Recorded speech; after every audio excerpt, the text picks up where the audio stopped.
Eu vou ler para os irmãos acompanhem, e João descreve a partir deste versículo. Eu gostaria que nós lêssemos até o versículo 18, e diz assim: porque Deus amou o mundo de uma tal maneira, que deu o seu Filho unigênito, para que todo aquele que nele crê, não pereça, mas tenha a vida eterna. Porquanto Deus enviou o seu Filho a este mundo, não para que julgasse o mundo, mas para que o mundo fosse salvo por ele. Quem nele crê, não é julgado. O que não crê, já está julgado, porquanto não crê no nome do unigênito Filho de Deus. Louvado seja o Eterno por esse texto. Esse texto é um texto áureo da Bíblia Sagrada. Eu acho que os nossos filhos, se não for o primeiro que eles aprendem a decorar, é o segundo. O primeiro é o universalista Salmo 23. O Senhor é o meu pastor, nada me faltará. Ou numa versão, segundo a King James, vai dizer: o Senhor é o meu pastor, de nada sinto falta. E o segundo versículo que nós aprendemos em nossa extensão, em nossa caminhada, é João 3,16, que nós falamos de cor. Quer ver? Porque Deus, sem olhar para a tela,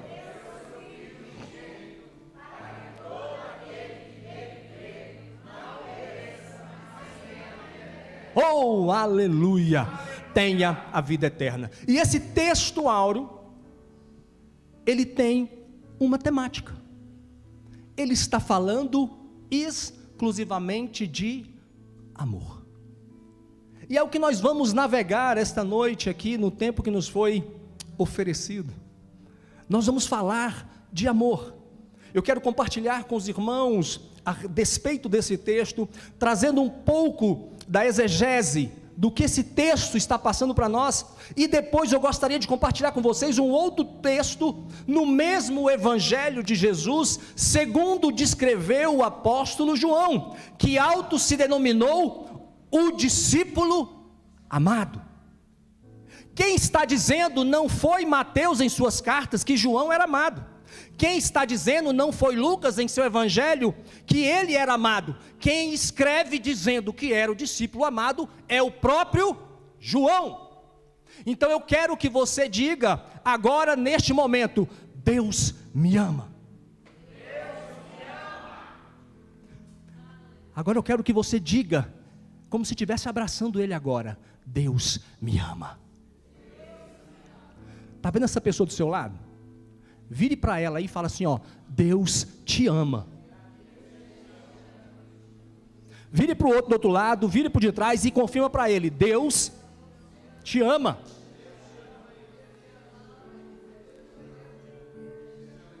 Aleluia! Queridos, por que eu quero que você verbalize, que você torne este sentimento uma frequência? Porque tem um curso que nós fizemos juntos, minha esposa, eu, Marta, e o esposo da Marta, o Alisson, uma imersão, e ali com o Márcio Michele, ele dizia o seguinte, que a nossa mente é incapaz de poder identificar o que é verdadeiro do que não é verdadeiro, do que é falso, do que é real e do que não é real, até o ponto de você ter aquela informação verdadeira ou o fato de saber que algo é real. O seu cérebro é incapaz, mas quando você verbaliza, o seu cérebro acredita naquilo que você diz. O que você verbaliza, a frequência que sai de você, gera uma neurossimbiose, e há uma resposta química e física, que muda todo o sistema a qual você está infiltrado, ou o sistema a qual você vive. Quando você diz, aquilo para você começa a se tornar verdade. É por isso que o profeta vai dizer: diga o fraco, eu sou. Diga o fraco, eu sou. Em outra versão vai dizer, segundo o texto, que diga o fraco, eu sou um guerreiro. Por quê? Porque o contexto desse texto é Deus chamando o povo para se colocar na posição para ir à guerra. Mas aquela pessoa que não pudesse ou não se sentisse capacitada, a primeira coisa que ele deveria dizer a ele mesmo é: eu sou forte. E quando eu pedi para você dizer a pessoa ao lado ou a pessoa atrás, aquele que está, é porque o cérebro, além de acreditar no que você diz, ele acredita mais ainda no que os outros dizem sobre você. Por isso que é importante papai e mamãe, ao sair de suas casas, ou ao receberem os seus filhos, os visitantes que entrarem dentro de suas casas, abençoe-os. Há uma frequência de Deus em sua vida. Você, papai e mamãe, é um sacerdote. Você tem o poder, através de palavra, de gerar destino, de mudar situações e de atrair futuros. Mas o texto vai falar de amor. E eu quero voltar um pouco com vocês lá no Gênesis. Porque a história da humanidade, ela tem uma base, ela tem uma premissa. E tudo é construído a partir do amor. Nós vamos ver no Gênesis a criação. Mais um pouco à frente, depois que o homem peca e o pecado é trago ao mundo, nós vamos ter a crucificação. Nós vamos ter a salvação através do Filho. E posteriormente, depois de um plano salvífico para aqueles que nele crê, nós teremos a redenção. Para quê? Para que onde ele estiver, estejamos nós também. Este é o amor do Pai, não terminou na cruz. Há uma história de vida para a igreja, há uma história de conquista para você, há um ministério a ser desenvolvido por ti, há vidas esperando pela sua ação. Mas lá no Gênesis, caminhem comigo, naveguem um pouco agora. O primeiro versículo que nos é proposto no texto sagrado vai dizer: no princípio, ou em um princípio, criou Deus os céus e a terra. Deixa eu tomar só um gole d'água. No princípio, criou Deus os céus e a terra. Então, o texto, a exegese do texto está dizendo o seguinte, que Paulo vai compartilhar isso depois, dizendo que ele foi assunto ao terceiro céu. Então, Deus cria céus, a camada de céus que ele cria, a sua morada e aos tronos, as potestades que estão abaixo do seu trono. Nós acreditamos hoje que não existe ninguém no inferno. O inferno será uma sentença dada como um julgamento àqueles que não creram, que não receberam. Mas as potestades estão nas regiões celestiais. Paulo vai escrever que a nossa luta não é contra a carne ou sangue, mas contra as potestades. Onde elas estão? No inferno? Não, nas regiões celestiais. Daniel estava orando depois de uma visão, e está com seu espírito angustiado, porque não obteve a resposta, mas depois de 21 dias, um ser angelical, ou um príncipe dos exércitos de Deus, desce até ele e diz o quê? Muito amado, tu és no céu. No primeiro dia nós ouvimos a sua oração, mas houve uma batalha no céu. Então são nas regiões celestiais. A nossa herança em Cristo, onde habita? Nas regiões celestiais. Quando o Papai do Céu te criou, Ele não te trouxe a este plano existencial, a este plano terráqueo ou terrestre, de improviso. Deus não improvisa. Deus é um Deus que tem tudo planejado com propósito. Você quer dizer então que a luta que eu enfrento é porque tem um propósito? Tem propósito. Quando Deus quer trabalhar o seu caráter, Ele traz aquilo que mais entristece o coração dele e que você possui. Como assim, irmão Robson? Quando Deus quer trabalhar o orgulho que existe em você, o que Ele faz? Te humilha. A mulher cirofenícia chega para esse Jesus e fala: minha filha está doente, eu vou tirar da boca dos meus filhos e lançar para os cães. Eu estou trabalhando o caráter dessa mulher. Será que ela está disposta a se quebrar, a se moldar e receber o que eu tenho para oferecer? Sim, ela se quebra e leva a bênção que precisava. Então lá no Gênesis, o plano de Deus, Ele cria todos os seres celestiais, a Bíblia está dizendo, e criou Deus os céus. Então tudo que existe na terra é um reflexo do que existe no céu. Tem paraíso no céu? Segundo a Bíblia, tem.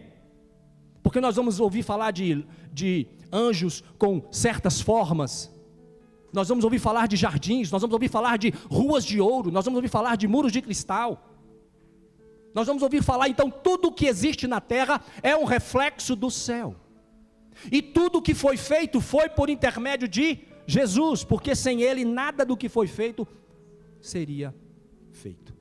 Então você imagina o Pai lá no Gênesis, está agora decidindo fazer essa maravilha desse nosso mundo, porque alguém iria habitá-lo. E os seres celestiais agora que Deus fez, serafins, querubins, arcanjos, anjos e outras potestades que já haviam, estão no céu agora ouvindo a verbalização, a frequência desse Deus Criador dizendo, haja. Esse Deus está dizendo, haja. E tudo veio a existir a partir da palavra desse Criador. Mas em determinado momento, quando Ele cria o jardim e precisa preencher aquele jardim com a coroa da criação, esse Deus não vai mais dizer, haja. Eu fico imaginando Deus chamando toda a sua comitiva, chamando o Filho, o Espírito, e descendo a essa terra. Imagina vocês comigo agora, o que estes seres espirituais estão pensando. O que Ele vai fazer? E esse Deus desce e começa a fazer um barro. E os seres espirituais estão atônitos. Eu quero crer que houve silêncio absoluto, porque Deus se predispôs a colocar a mão em algo e não só falar, mas fazer. Ele está criando. E de repente aquele barro toma uma forma. E vai dizer que aquele ser tinha a imagem e semelhança do Criador. E de repente, aquele barro vira carne, está pronto para receber o sopro de vida. E Deus então assopra nas narinas daquele ser criado por suas mãos o sopro de vida. Eu quero conjecturar com vocês para dizer, imaginem agora você, o primeiro homem, Adão, e vai abrir os seus olhos pela primeira vez, e você vai ver um ser celestial te pegando nos braços. Como você trataria este ser? De Senhor? De Deus? De general? De meu comandante? Eu não sei você, mas acho que Adão deve ter aberto os olhos, visto aquele rosto magnífico, e deve ter dito, Pai,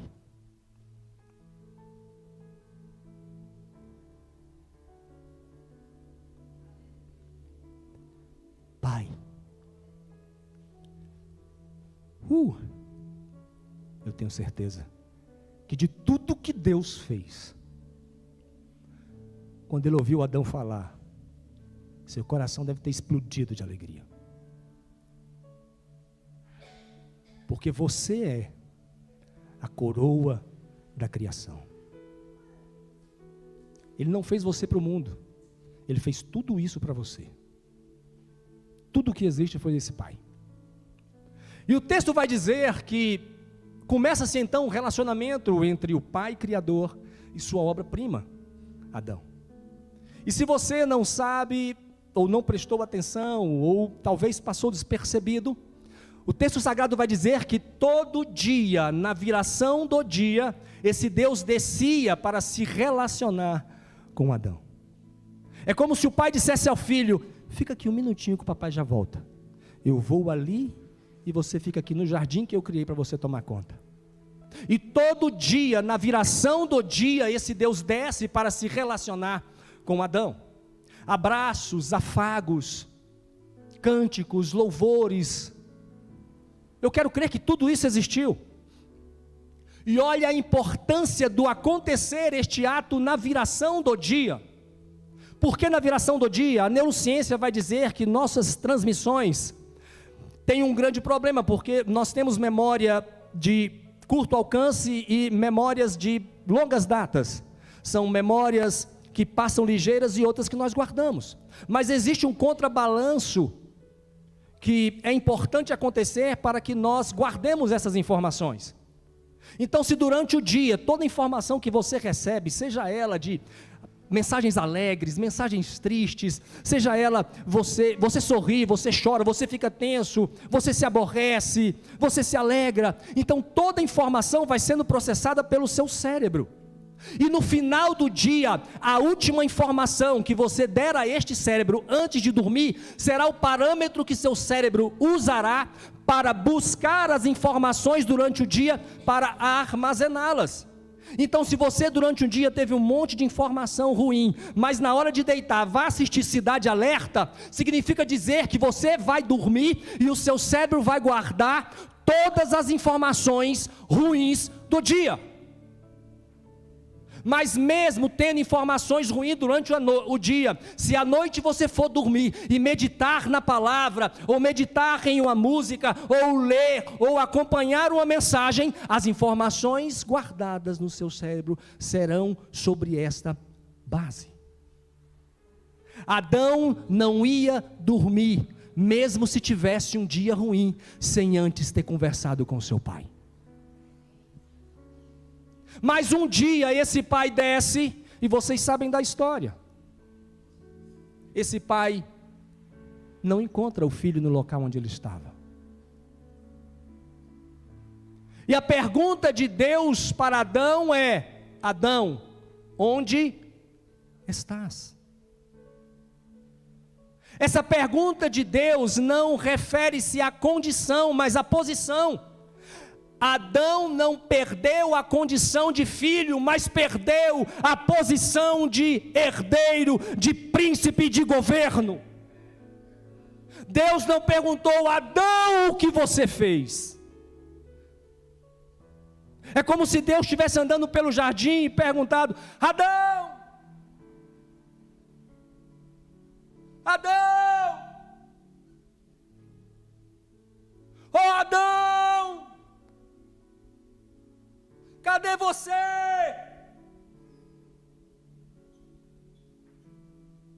E Adão aparece.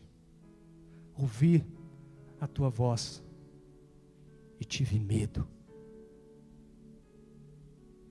Será que Deus não sabia o que Adão havia feito?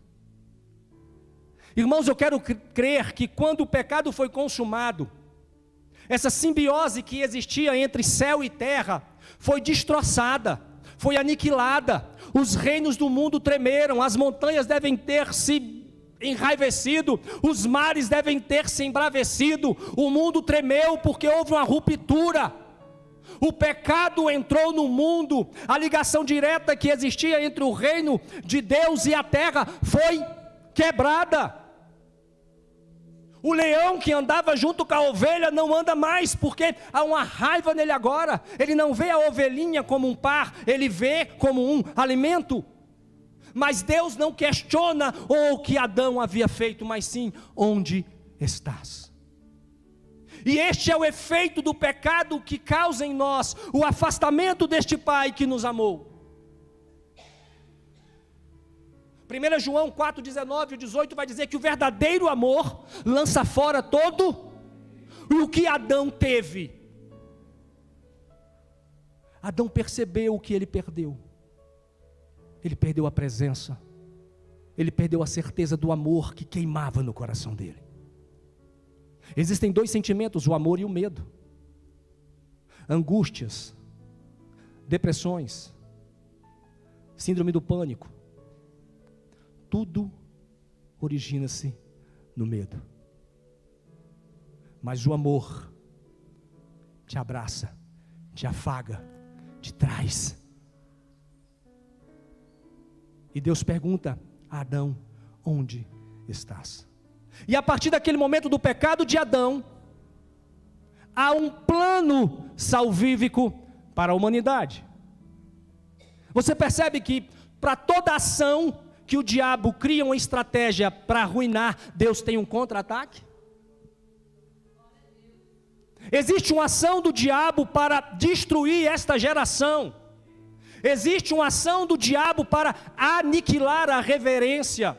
Existe uma atitude, uma estratégia do diabo para fazer com que os filhos de Deus saiam da presença de Deus. Mas para toda ação do diabo há um contra-ataque do Senhor, já pré-determinado, pronto para ser executado. É o primeiro plano, porque enquanto ele quer esfriamento, Deus tem um avivamento para esta geração. Joel vai profetizar em seu livro que nos últimos tempos o Espírito seria derramado, para que os nossos filhos fossem usuários de droga, para que os nossos filhos fossem ladrões, para que os nossos filhos fossem mentirosos, para que os nossos filhos fossem idólatras.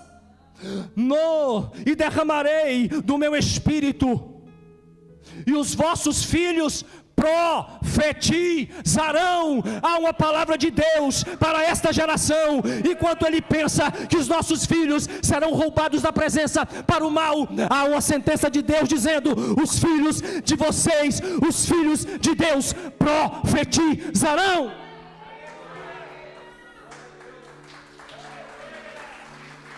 E não acaba aí.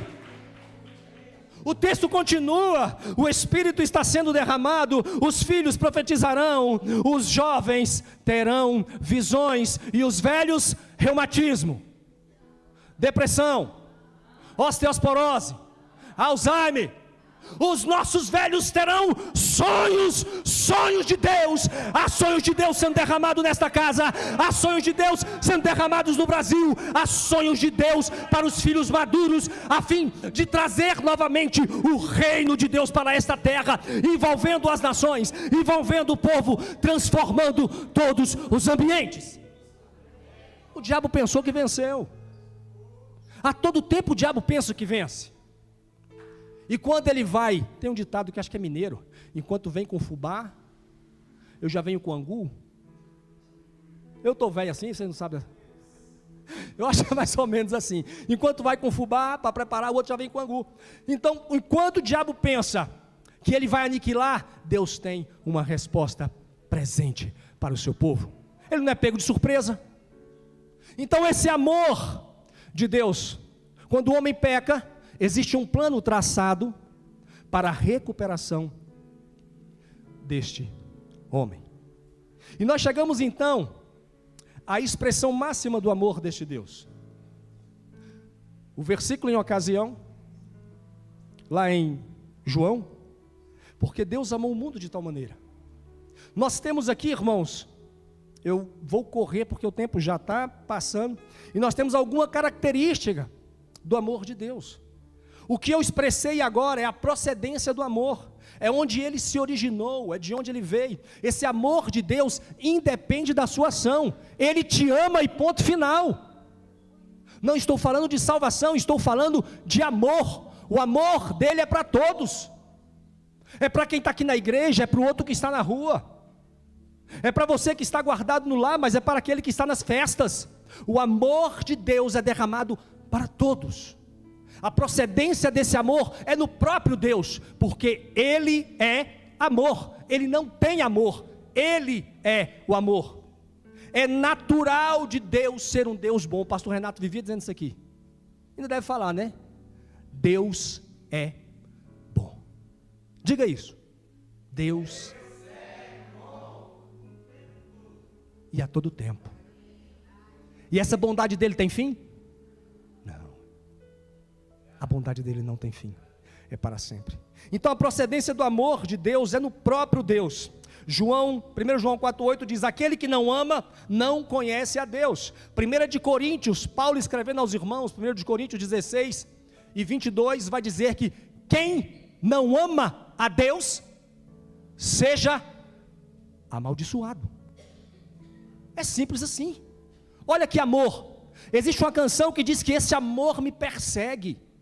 Nós cantamos uma música aqui, tem ciúmes de mim. E esse Deus tem ciúme de você mesmo. Esse Deus gosta de ouvir a sua voz. Esse Deus gosta de te ouvir sorrir. Esse Deus gosta de te fazer afagos e bondades. Mas esse Deus não quer te mimar para te tornar uma criança. Esse Deus quer te preparar para ser um homem maduro.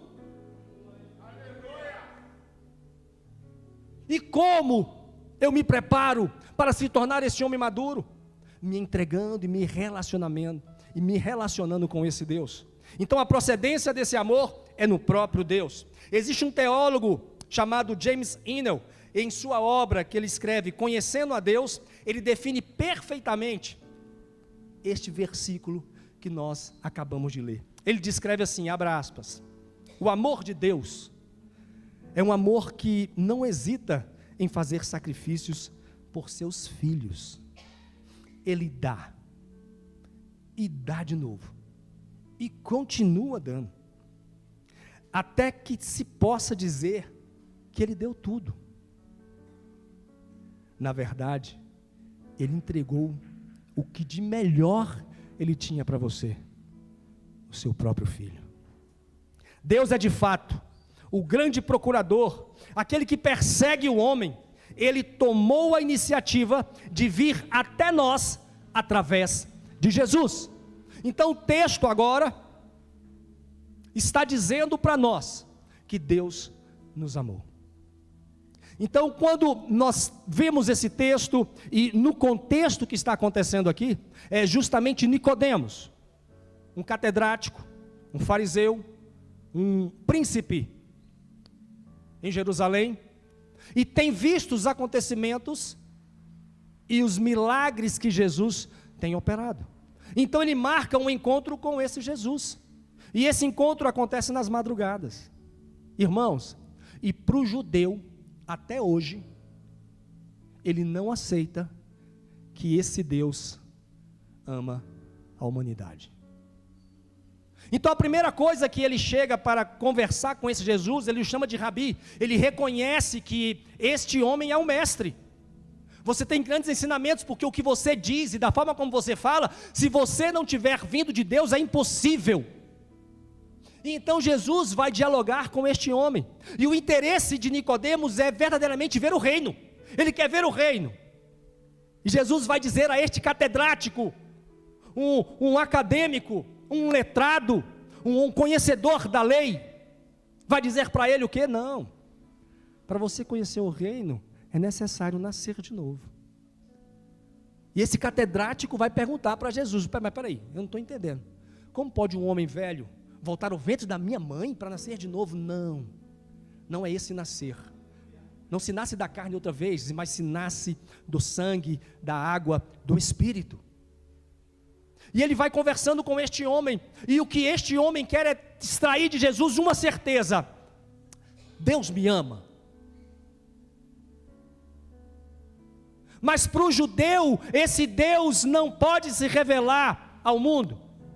E Jesus então quebra este homem ao meio, quando ele diz: porque Deus amou o judeu, o cristão, o evangélico, o rico, o mais bonito, o mais cabeludo.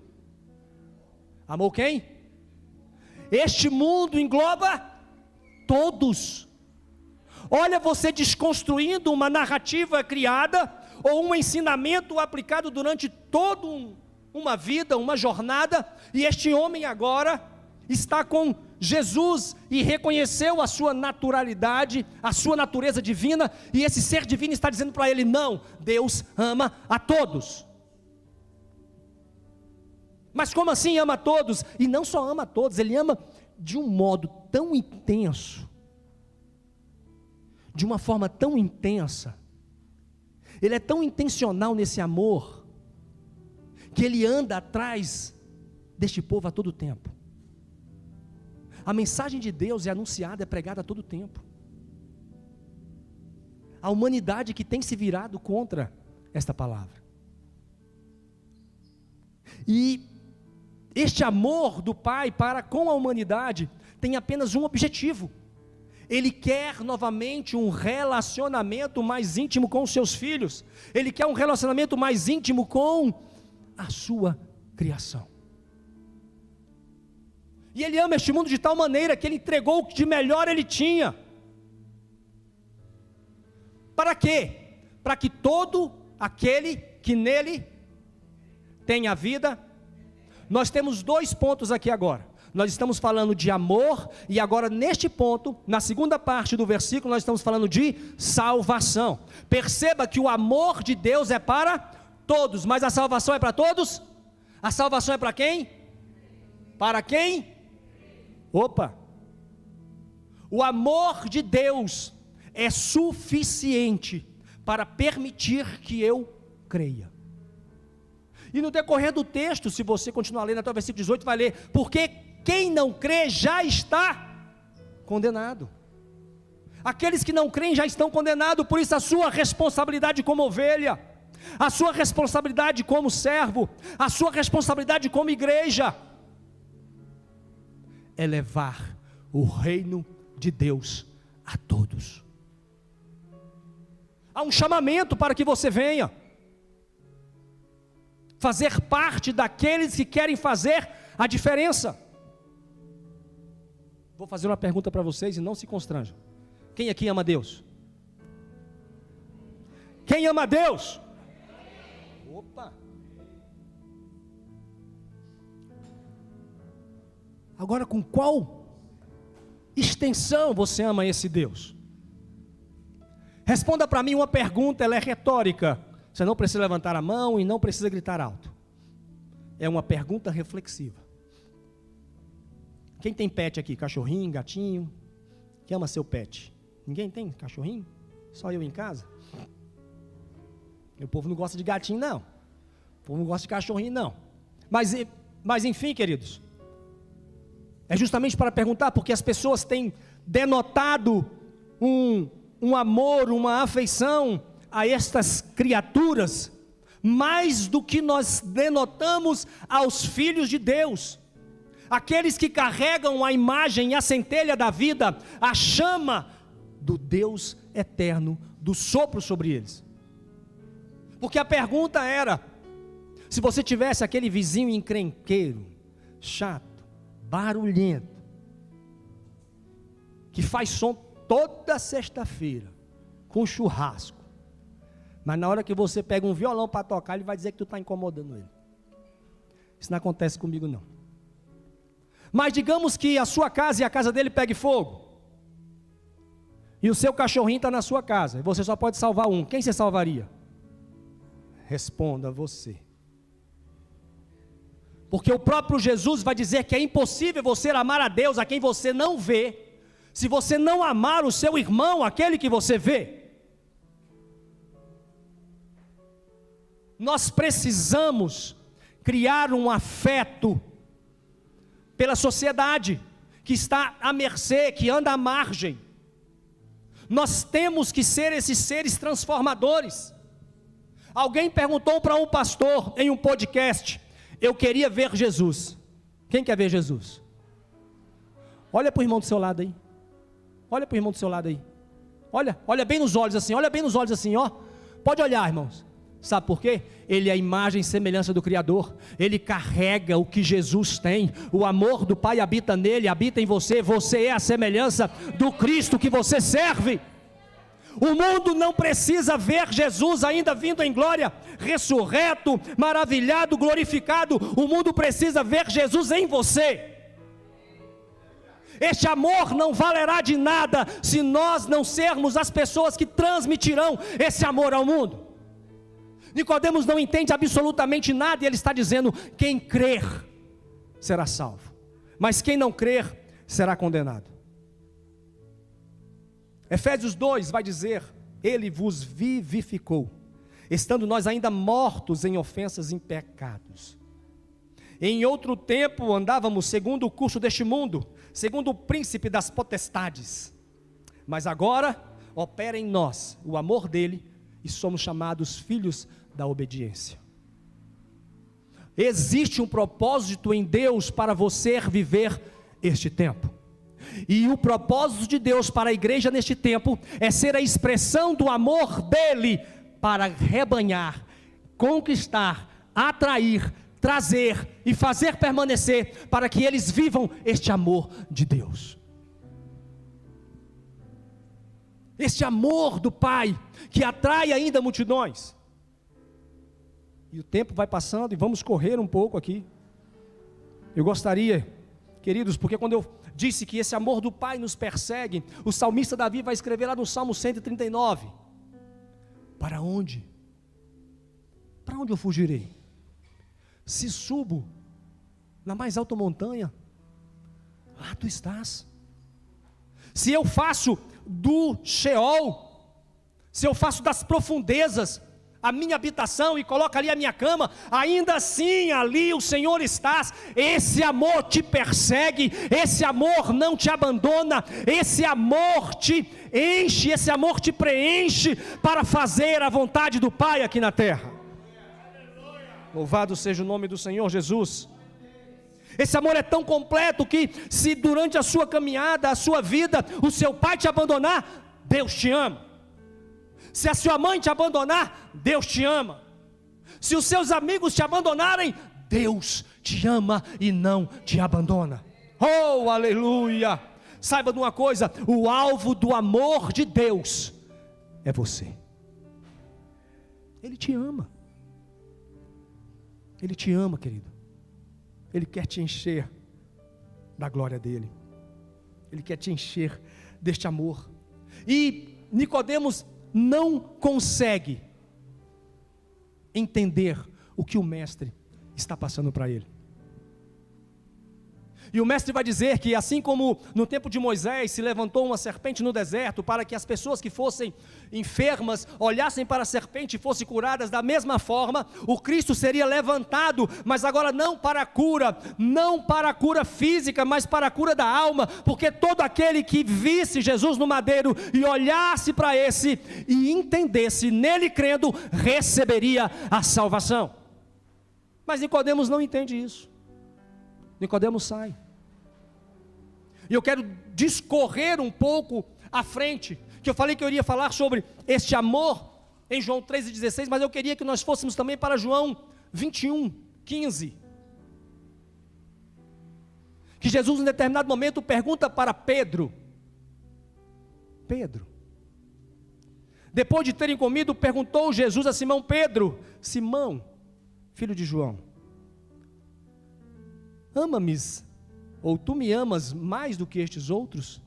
Ele respondeu: sim, Senhor, tu sabes que eu te amo. E ele lhe disse: apacenta os meus cordeiros. O próximo, 16. Tornou então a perguntar-lhe a segunda vez: Simão, tu me amas? Ele lhe respondeu: sim, Senhor, tu sabes que te amo.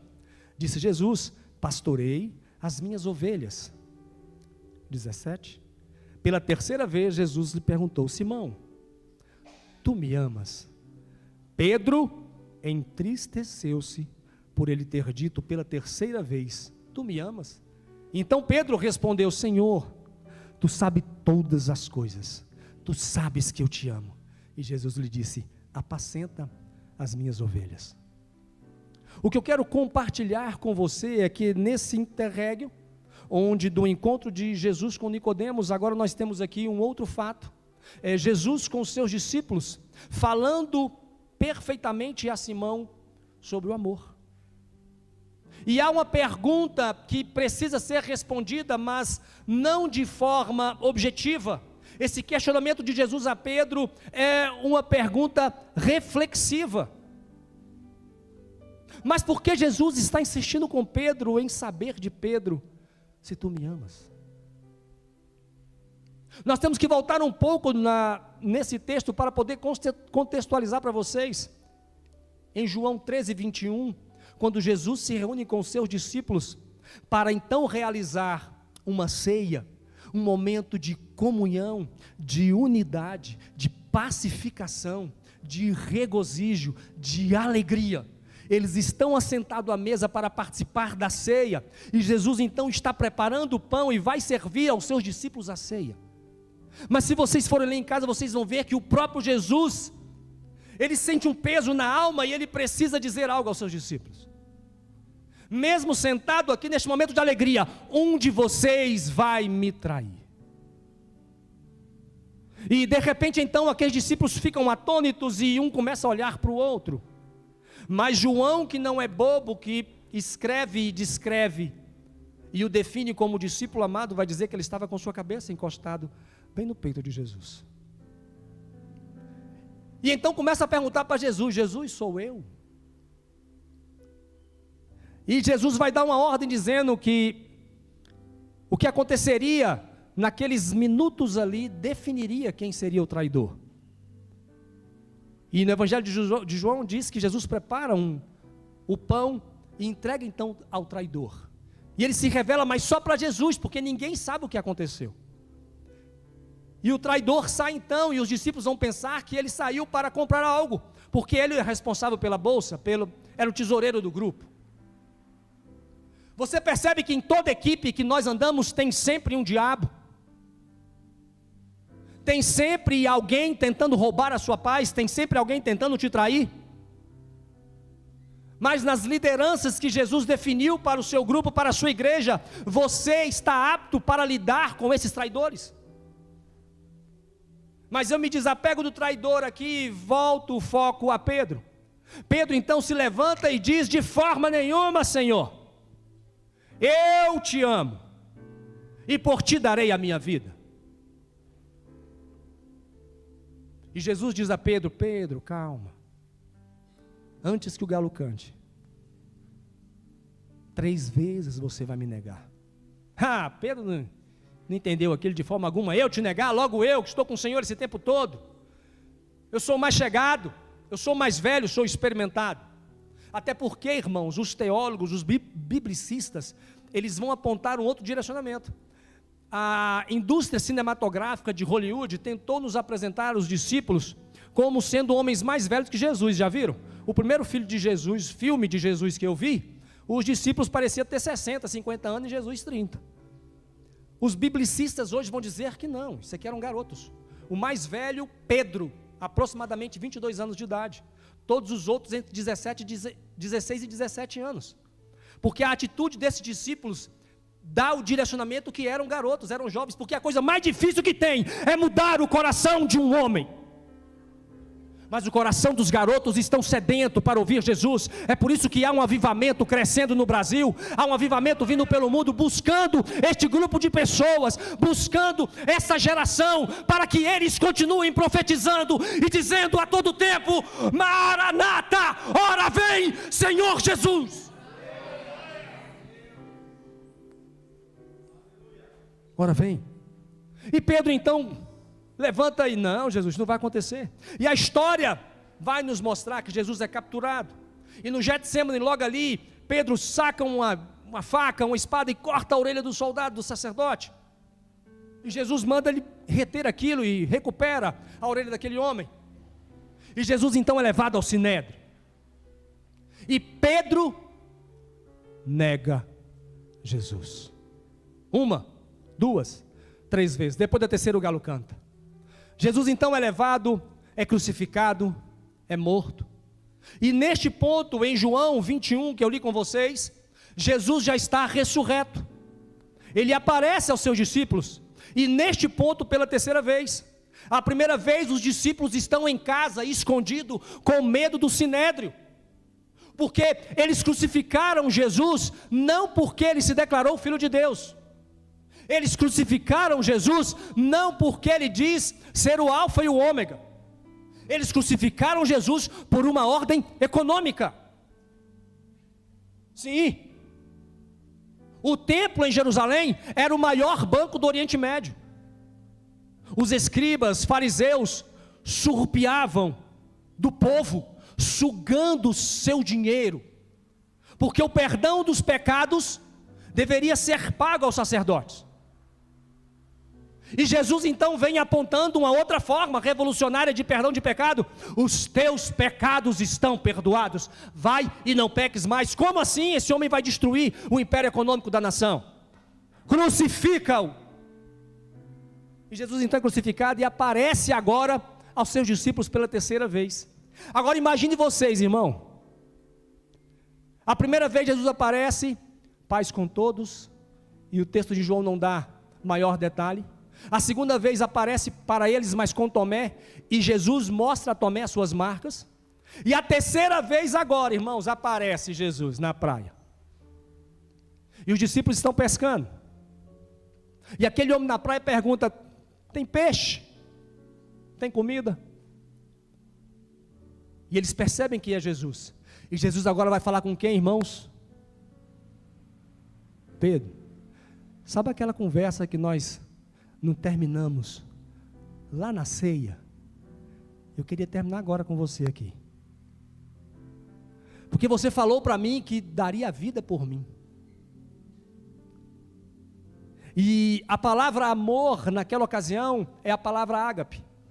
Porque para nós a palavra amor, ela não tem a profundidade que tem o grego.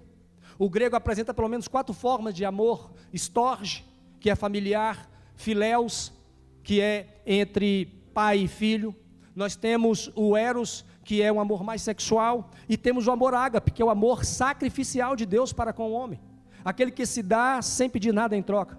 E é esse amor que Jesus apresentou a Pedro, e Pedro disse a ele: eu, ágapo, por ti darei a minha vida. Mas ele não cumpriu o que prometeu. E agora Jesus está perguntando para Pedro. E no grego original vai dizer Jesus nessa conversa com Pedro: Pedro, agap-me. E Pedro responde a Jesus: eu phileus. Jesus está perguntando: Pedro, você me ama ao ponto de entregar a sua vida? E Pedro, depois do que aprontou, depois do que fez, volta a esse Jesus conversando: eu gosto de ti. E Jesus pergunta pela segunda vez: Pedro, agap-me. E Pedro então responde mais uma vez: Senhor, eu phileus, eu gosto de você. E pela terceira vez Jesus então pergunta: Pedro, tu phileus? E Pedro entende o que Jesus está dizendo, e retorna para ele a pergunta dizendo: Pai, tu sabes que eu ágape. Ele entendeu que Jesus queria extrair dele esse amor sacrificial, esse amor que nos chama para abrir mão das nossas demandas a fim de apontar a Cristo. E ele entende este chamado. E é este amor que Jesus quer dos seus filhos. Um amor de sacrifício, um amor de relacionamento, um amor de uma igreja que ora, um amor de uma igreja que o busca, um amor de uma igreja que clama: Maranata, ora vem Senhor Jesus.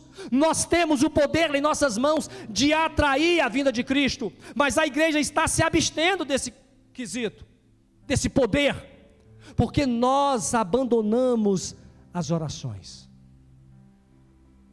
Nós não oramos mais, irmãos. Eu já estou terminando, querido, me desculpe pelo horário, é minha empolgação. E Jesus então está chamando este povo a este relacionamento com este mestre. E Pedro entende então o que deveria fazer e atende o chamado desse Cristo. E este Cristo que se deu por nós, o que Ele espera de nós é só uma vida em devoção, é uma vida que tem prazer em se relacionar com este Pai que a todo tempo está atrás de você, um Pai que tem ciúme de você, um Pai que quer você de toda forma e toda maneira, mas Ele não quer você exclusivo para Ele. Ele quer que você seja a expressão máxima desse amor dEle aqui na terra, a fim de fazer o seu evangelho conhecido e atrair as pessoas para este reino. Queridos, os avivalistas têm uma grande verdade que eles carregam: a cada 100 anos Deus visita a terra com um grande avivamento. Eu era resistente a essa ideia. Eu acreditava que a igreja não passaria por mais um avivamento. Eu acredito no que a Bíblia apresentava para nós, em Paulo escrevendo, dizendo que no final dos tempos os homens seriam apóstatas, amantes de si mesmos. Mas nós vivemos isso, é verdade. Mas é nesta geração que Deus quer derramar um avivamento verdadeiro. Nós sabemos que nós somos a geração do arrebatamento. Este amor do Pai não acabou na cruz. Este amor do Pai ainda tem algo a acontecer, a trabalhar, a se relacionar com a sua igreja. A cada 100 anos Deus desce em visitação, depois de uma grande peste e de uma guerra. Entenderam? Depois de uma peste e uma guerra, sempre existe um avivamento. Os irmãos, depois de se interessarem, procurem pelo avivamento de John Wesley, em Londres. Depois da peste, uma guerra, Deus usa esse homem para um grande avivamento. E o avivamento não vai acontecer nas ruas, nas praças, nas igrejas. O avivamento vai acontecer dentro da sua casa.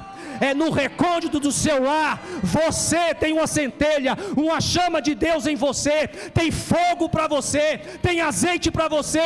Ele está pedindo: onde estão os queimadores de lenha?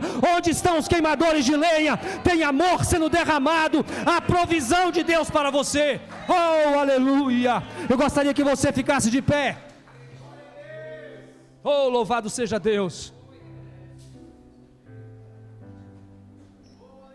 Cláudio Josefo, um historiador da Bíblia, um judeu, e o nome hebraico ele tem por Yosef ben Matitial. Ele data do ano de 63 depois de Cristo, vive por aproximadamente acho que 100 anos, e ele vai escrever um livro chamado A História dos Hebreus até a Crucificação. E ele vai detalhar algo interessante, eu quero compartilhar com vocês em questão de 5 minutos. Ele diz que durante a crucificação, depois que o Sinédrio julga Jesus e o condena, Jesus recebe a pena capital, aplicada então aos ladrões, aos corruptos, aos estupradores. E Jesus recebe essa pena capital, a morte e morte de cruz. Há um rito romano a ser traçado. Os soldados romanos então se preparam na fileira de 6 soldados de cada lado, 6 à esquerda, 6 na direita. O condenado vai no meio, e à sua frente vai um soldado romano, e em suas mãos ele tem uma corda amarrada. E essa corda amarrada na mão desse algoz vai amarrada no pescoço do condenado, junto com a placa que o imperador ou quem o condenou escreveu. Como Herodes escreve: Rei Jesus Nazareno, Rei dos Judeus. Então carrega essa placa aqui com 3 furos, um em cada extremidade e um no centro, porque é onde seria amarrada na cruz. E Jesus vai carregando, além dessa placa no pescoço, em seus braços ele carrega uma parte da cruz. E esse algoz, ele vai andando, perfilado por uma milícia de 12 soldados. E ele vai andando, e cada vez que ele anda, ele puxa a corda. E cada vez que ele puxa a corda, o pescoço do condenado é friccionado. E aproximadamente 47 a 50 quilos pesava aquela madeira que Jesus está carregando. E este homem está carregando não na sua melhor forma atlética, mas ele havia sido sentenciado, ele havia levado uma surra, ele havia levado um açoite, ele havia sido chicoteado, ele havia sido escarnecido, ele havia sido esbofeteado, e uma coroa de espinho estava sobre sua cabeça.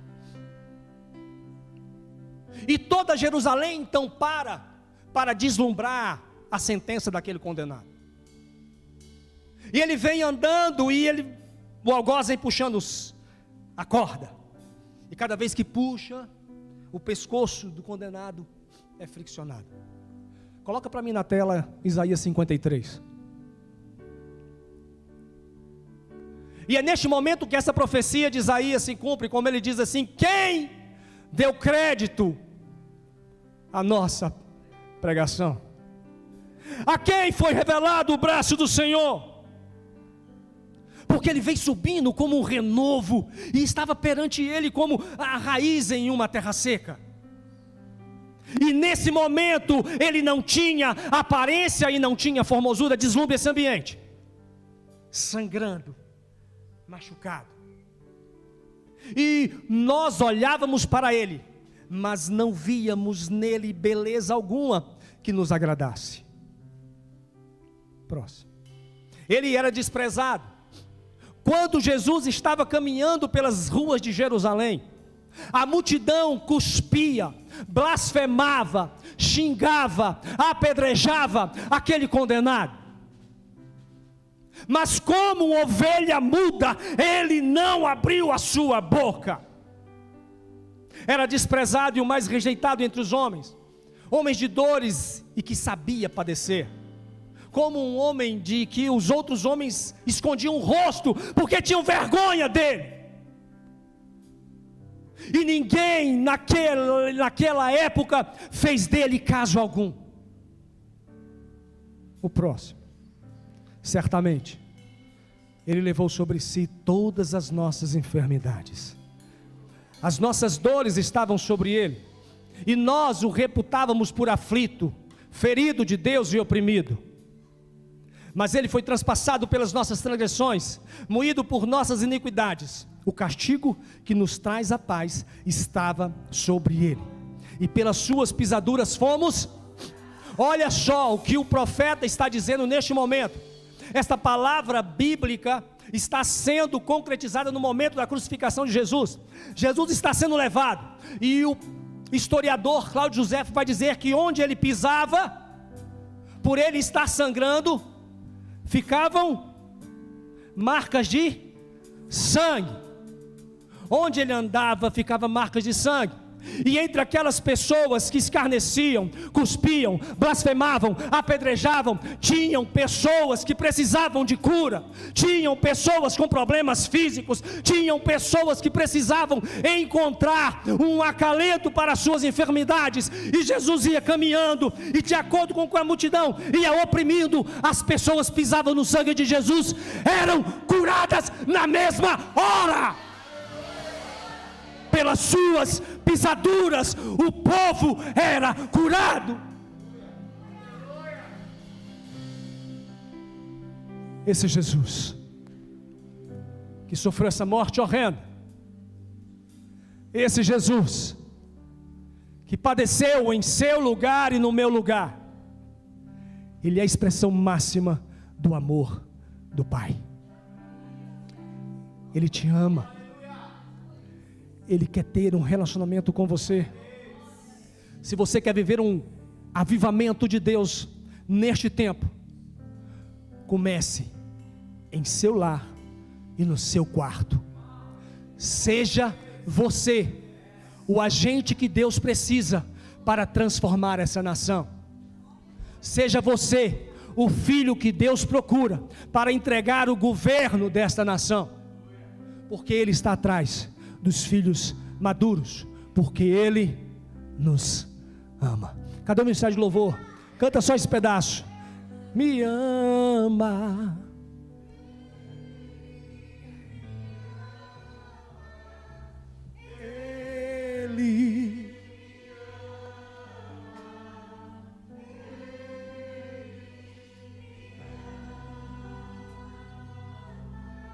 Ele te ama. Pai, obrigado a Deus por este povo que aqui está. Senhor, pelas suas pisaduras o povo era curado. Eu quero ministrar agora sobre você que precisa de cura. Você que precisa de cura, coloque a mão no seu coração. Ao agir de Deus neste lugar, a cura de Deus sendo providenciada para os seus filhos. Ele quer uma igreja forte, Ele quer uma igreja sarada, para que você saia daqui a fim de curar outras pessoas. Pai, pela autoridade que há no seu sangue, pelo poder que há no seu nome, Deus eterno, nós queremos ministrar agora, Senhor, sobre os seus filhos, cura. Nós queremos ministrar o seu sozo, que é cura completa, cura, libertação e salvação. Visita agora, Pai, esta unidade, para que cada pessoa, Senhor, seja impactada pelo Teu amor. Ativa, Senhor, ativa nos Teus filhos o Teu amor, para que eles se sintam amados a todo tempo e a todo instante. Deus eterno, é deste local, Senhor, é desta geração que vai viver um grande avivamento em Ti. É o Teu poder sendo derramado, é o fogo sendo derramado. Que nós tenhamos a lenha, Senhor, para queimar a todo tempo, em nome de Jesus. Eu creio, e os que recebem dizem amém. Queridos,